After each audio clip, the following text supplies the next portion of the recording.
स्वागत है आपका आपके अपने YouTube channel Arihant Hindi education में।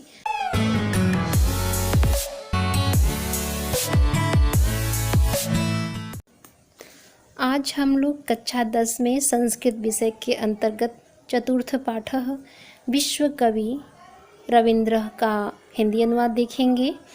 आप जब भी मेरी वीडियो देखें किताब को खोल लें और मेरी वीडियो से अपनी किताब को मिलाते रहें। अंग्रेजी के शेक्सपियर की तरह, संस्कृत के कालिदास की तरह और हिंदी के तुलसीदास की तरह बंगला साहित्य में कविंद्र रविंद्रनाथ टैगोर का स्थान है। इनका जन्म 7 मई सन 1861 ईस्वी को कोलकाता के एक समृद्ध ब्राह्मण परिवार में हुआ था। इनके पिता देवेंद्रनाथ तथा माता शारदा देवी थी। इनकी प्रारंभिक शिक्षा घर में ही हुई थी। बाल्यकाल से ही इन्हें प्रकृति से प्रेम था। साहित्य और संगीत में भी रविंद्र को बचपन से ही रुचि थी। इन्होंने अनेक कहानियाँ, कविता, उपन्यास और नाटक लिखे। इनकी प्रसिद्ध रचना गीतांजलि है, जिसने रविंद्र को विश्वविख्यात नोबेल पुरस्कार से सम्मानित कराया। गीतांजलि पर इन्हें नोबेल पुरस्कार प्राप्त हुआ। गांधी जी इन्हें गुरु का सम्मान देते थे। गांधी जी इन्हें गुरु मानते थे और 7 अगस्त 1941 को इनका देहांत हुआ। इन्हें हमारे राष्ट्रगान जन गण मन के रचनाकार होने का भी गौरव प्राप्त है। तो रविन्द्रनाथ टैगोर के बारे में थोड़ी सी संक्षिप्त जानकारी हिंदी में थी, जिसे आपने देखा।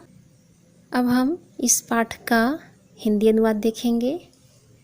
तो देखिए, आंग्ल वाङ्मये काव्यधनः शेक्सपियर इव संस्कृत साहित्ये कविकुलगुरुः कालिदास इव हिंदी साहित्ये महाकवि तुलसीदास इव बंग साहित्ये कवीन्द्रो रवीन्द्रः केनाविदितः स्यात्। अर्थात आंग्ल वाङ्मय मतलब अंग्रेजी साहित्य में शेक्सपियर जैसे काव्य के धनी, संस्कृत साहित्य में कवि श्रेष्ठ, कवि कुलगुरु मतलब कवि श्रेष्ठ कालिदास की तरह, यू मतलब जैसे, हिंदी साहित्य में महाकवि तुलसीदास जैसे। अर्थात अंग्रेजी साहित्य में काव्य के धनी शेक्सपियर जैसे, संस्कृत साहित्य में कवि श्रेष्ठ कालिदास की जैसे और हिंदी साहित्य में महाकवि तुलसीदास की तरह। बंग साहित्य मतलब बंगला साहित्य में कवियों में श्रेष्ठ रविंद्रनाथ टैगोर को केनाविदितः स्यात् मतलब कौन नहीं जानता। आधुनिक भारतीय शिल्पिषु रवीन्द्रस्य स्थानं महत्वपूर्णमास्ते इति सर्वैः ज्ञायत एव। आधुनिक भारतीय कलाओं में रविन्द्रनाथ टैगोर का स्थान बहुत ही महत्वपूर्ण है। इति सर्वे ज्ञायत एव यह सभी जानते हैं। तस्य बहूनि योगदानानि पार्थक्येन वैशिष्ट्यं लभन्ते। उनके बहुत से योगदान अलग से, पार्थक्येन मतलब अलग से, वैशिष्ट्यम मतलब विशिष्टता, लभन्ते मतलब प्राप्त करते हैं। अर्थात उनके बहुत से योगदान अलग से विशिष्टता प्राप्त करते हैं। न केवलम् आध्यात्मिक सांस्कृतिक क्षेत्रेषु तस्य योगदानं महत्वपूर्णमपि तु रचनात्मक साहित्यकारतयापि तस्य नाम लोकेषु सुविदितमेव सर्वे। अर्थात न केवल आध्यात्मिक सांस्कृतिक क्षेत्रों में उनका योगदान है, बल्कि रचनात्मक साहित्य अर्थात रचनात्मक साहित्य के कारण भी उनका नाम इस संसार में लोकेषु मतलब इस संसार में सुविदितमेव अर्थात सभी जानते हैं। अर्थात न केवल आध्यात्मिक सांस्कृतिक क्षेत्रों में उनका योगदान महत्वपूर्ण है, बल्कि रचनात्मक साहित्यकारों के कारण भी उनका नाम संसार में अविस्मरणीय है। सांस्कृतिक क्षेत्र, अब देखिए सांस्कृतिक क्षेत्र में उनका क्या योगदान है। संगीत विधासु नृत्य विधासु च सह नूतनां शैली प्राकटयत्।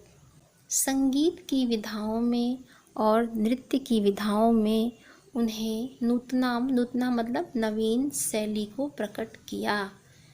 सा शैली रविंद्र संगीत नामना ख्याति लभते। सा शैली अर्थात वह शैली रविंद्र संगीत नाम से प्रसिद्ध है। एवं नृत्य विधासु परंपरागत शैली मनुसरतानेन शिल्पिनां नवीना नृत्य शैली आविष्कृता। अर्थात इसी प्रकार यानी इसी प्रकार नृत्य की विधाओं में परंपरा से चली आ रही शैली का अनुसरण करते हुए इस कलाकार ने नवीन नृत्य शैली का आविष्कार किया। अन्य क्षेत्रेष्वपि शिक्षाविद्रूपेण नवीनानां विचाराणां सूत्रपातो विहित। अन्य क्षेत्रों में भी शिक्षाविद के रूप में इन्होंने नवीन विचारों का सूत्रपात किया। सूत्रपात मतलब प्रारंभ किया, नए विचारों को इन्होंने प्रारंभ किया। तेषां प्रयोगात्मक विचाराणां पुंजीभूतः निरूपमः प्रासादः विश्वभारती रूपेण सुसज्जितशिरस्कः राजते। तेषां प्रयोगात्मक विचाराणां मतलब उनके प्रयोगात्मक विचारों का समन्वित रूप, पुंजीभूत मतलब समन्वित या सामूहिक, समन्वित रूप अद्वितीय महल विश्व भारती के रूप में सुसज्जित होता है। यत्र आश्रम शैल्याः नवीन शैल्या साकं समन्वयो वर्तते। जहाँ आश्रम शैली का नवीन शैली के साथ समन्वय है। दीनानां दलितवर्गाणां दशा सुधारकरूपेणासको अस्माकं भारतीयानां पुरः प्रस्तुतो भवत्। अर्थात दीनों और दलित वर्गों की दशा सुधारक के रूप में वह भारतीयों के सामने प्रस्तुत हुए। रवीन्द्रनाथस्य जन्म कालिकाता नगरे 61अधिकाष्टदशशतमे ख्रीष्टाब्दे मई मासस्य सप्तमे दिवसे अभवत्। अर्थात रवीन्द्रनाथ का जन्म कलकत्ता नगर में सन 1861 ईस्वी में मई महीने की 7 तारीख को हुआ था। अस्य जनकः देवेंद्रनाथः जननी शारदा देवी चास्ताम। अर्थात इनके पिता देवेंद्रनाथ और माता शारदा देवी थीं। रवीन्द्रस्य जन्म एकस्मिन् संभ्रान्ते समृद्धे ब्राह्मण परिवारे जातम। रवींद्र जी का जन्म एक संभ्रांत और समृद्ध ब्राह्मण परिवार में हुआ था। यस्य सविधे अचला विशाला संपत्तिरासीत्। इनके पास विशाल अचल संपत्ति थी। अतो भृत्यबहुलं भृत्यैः परिपुष्टं संरक्षितं जीवनं बंदीपूर्णमभवत्। भृत्यबहुलं मतलब बहुत सारे नौकर चाकर। अतः उनके पास नौकरों की अधिकता थी और सेवकों से पुष्ट किए गए, देखभाल किए गए और जीवन को इन्होंने बंदीपूर्ण अनुभव किया। इसका अर्थ फिर से देखिए, इनका पालन पोषण नौकरों के द्वारा ही हुआ और इतने अधिक नौकर थे कि उन्हीं की सेवा से और उन्हीं की देखभाल से ये बड़े हुए, जिसे बाद में इन्होंने अनुभव किया कि वे बंदी बन गए हैं। अतः स्वच्छंद विचरणाय क्रीडनाय सुलभोऽवकाशः नासीत्तेन मनः खिन्नमेवास्तु। अर्थात इसलिए स्वच्छंद विचरण के लिए और खेलने के लिए उनके पास समय नहीं था और इस कारण उनका मन बहुत दुखी रहता था। वैभवशालिभवनस्य पृष्ठभागे एकं कमनीयं सरः आसीत्। कमनीयम मतलब सुंदर। वैभवपूर्ण भवन के पीछे, वैभवपूर्ण मतलब होता है कि बहुत बड़े सुविधा संपन्न महल यानी भवन के पीछे के हिस्से में एक सुंदर तालाब था। सरः, सरः मतलब होगा तालाब। यस्य दक्षिण तटे नारिकेल तरुणा पंक्ति राजते स्म। जिसके दक्षिण किनारे पर नारियल के वृक्षों की पंक्तियां सुशोभित थी। पूर्वस्मिने तटे जटिल तपस्वी इव महानजीर्णः पुरातनः एकः वटवृक्षो नेक शाखा संपन्नो अंतरिक्षं परिमातुमिव समद्यतः आसीत्। इसका अर्थ होगा पूर्वी किनारे पर जटिल तपस्वी मतलब जटाधारी तपस्वी के समान, इव इव मतलब होता है समान, महान जीर्ण पुरातन एक बहुत पुराना वट वृक्षो बरगद का पेड़ था, जो अनेक शाखा संपन्नो जिस पे अनेक शाखाएं थीं और ऐसा प्रतीत होता था मानो अंतरिक्ष परिमातुमिव मतलब वह आकाश को नापने के लिए तैयार खड़ा हो। भवनस्य वातायने समुपविष्ट बालकः दृश्यमिदं दर्शं दर्शं परा मुदमलभत। अर्थात भवन की खिड़की में बैठा हुआ बालक रविंद्र इस दृश्य को देख देख कर अत्यंत प्रसन्न होता था। कौन सा दृश्य? जो वट का जो पेड़ था, जो बरगद का पेड़ था, उसकी बड़ी बड़ी शाखाएं जो थीं जटाधारी तपस्वी के समान, उसे देखकर बहुत ही प्रसन्न होता था। अस्मिन्नेव सरसि तत्रत्याः निवासिनः यथा समयं स्नातुमागत्य स्नानञ्च कृत्वा यान्ति स्म। इसी सरोवर में वहाँ के निवासी समय के अनुसार नहाने आते थे और नहा के चले जाते थे। तेषा परिधानानि विविधाः क्रियाश्च दृष्ट्वा बालः किंचित कालं प्रसन्न अजायत। उनके वस्त्रों और विविध कार्य क्रियाओं को देखकर बालक कुछ समय तक प्रसन्न हो जाता था। मध्याह्नांत पश्चात सरोवर शून्यतां भजति स्म। और जब दोपहर हो जाता था तो वह सरोवर निर्जन हो जाता था। निर्जन मतलब जहाँ पे कोई नहीं रहता था।